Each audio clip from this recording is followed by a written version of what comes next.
radio station. So, kanimang good na mga insidente nato na atay mga nag-circulate sa social media about ining mga alleged kidnapping sa mga minor. So, actually kahapon sa may mga tagkwanta, may na-report na tag-forward doon.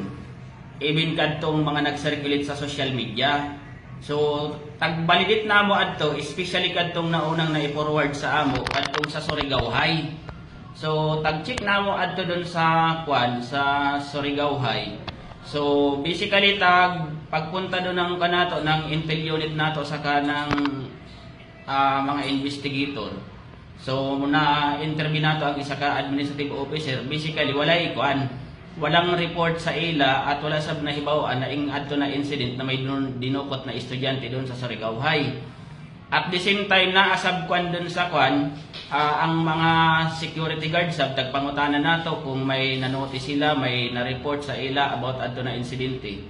So far wala guide na na-report sa ila.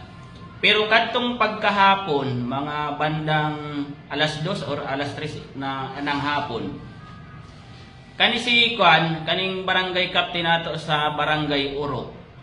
So nagpunta sa police station. So actually nagdiretso guide sila sa sa opisina.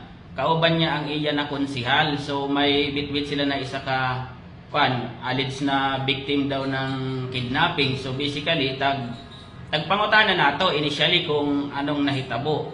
Kadto ganin na pagka na kapitana actually nakablattery siya dun sa sa barangay hall. May record sila doon kung gusto niyo pwede niyo i-check. So ang allegation adto na naadaw adtong biktima naadaw diri sa gikan diri sa may Iglesia ni Cristo sa may Times ba ini. Tapos bandang alas 9 nagbaba siya kasi ang allegation niya magpunta sa Lunita. So adto siya sa waiting shed. So before gani adto tagpapangutana mo kasi ang allegation ng victim, nagbaba siya diri sa may sa may Iglesia ni Cristo tapos naghuyat sa may waiting shed ng tricycle. Tapos ang statement niya pagsakay niya doon sa yellow tricycle, tagtuyok-tuyok siya sa Surigao City. So tapos di na siya nakahibalo, allegedly di na siya nakahibalo kung asa siya tagdala ng tricycle driver. Tapos only to find out na adto na daw siya sa may bukid-bukid na area, di na siya nakahibalo kasi naagi daw sila ng rough road. Hangtod na adto daw allegedly naghuyat ang isa ka black na van. So mao ganitong statement niya. Tapos ang panya doon sa statement na naay ibang mga babae na allegedly na nakagapos.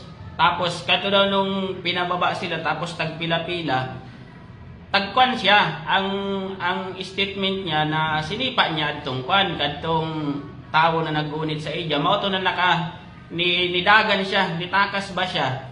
Tapos actually dala-dala niya gani adtong cellphone niya, nikaripa siya doon sa may bukid. Hangtod na nakaabot siya doon sa may highway ng Urok. So adto siya bandang kung dili ko masayop sa statement ng lending collector.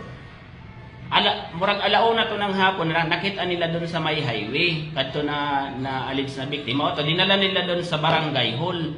So base doon sa initial interview na kapitan sa kanang barangay kagawad niya, mao lagi to nagikan siya diri sa So pagkahitabo adto orderan ko ang intel unit sa mga investigator na i-review doon, mag-backtrack doon sa CCTV nato kaning sa CCTV ng Surigao City sa CDRR. Before padto sila nakaabot diri sa sa CDRR MO, adtong victim sa kakadtong auntie niya, kauban niya doon kauban ng mga personnel ko doon sa van. So niagi guide sila doon sa tagpatudlo guide ng personnel ko sa kanang WCPD investigator. Kung asa guide siya talaga nag-stay. So basically tinudlo niya guide adtong kaning waiting shed diyan sa may baba ng Iglesia ni Cristo. So sure guide siya, confident guide sila na adto siya naghuyat. So ang binuhat sab ng diretso sa kahapon diri sa CDRR ang mga personnel. Tapos nireview nila ang CCTV. Nireview na kasi ang Surigao City is equipped na ng mga high-tech na mga CCTV. kanang city proper nato. So basically ni-review na ng mga personnel doon from 9 to 10. Wala na nakita doon. 9 to 10. Wala nakita doon kadtong alleged na victim na nagsakay ng tricycle. Tapos tinan-aw nila otro ang 10 to 11. Wala gihapon nagtabang na gani ang personnel nato sa kanang sa CCTV monitoring nato sa CDRRMO. Wala gihapon doon. Tapos mao to ni balik diri pagtan-aw sa between ining 8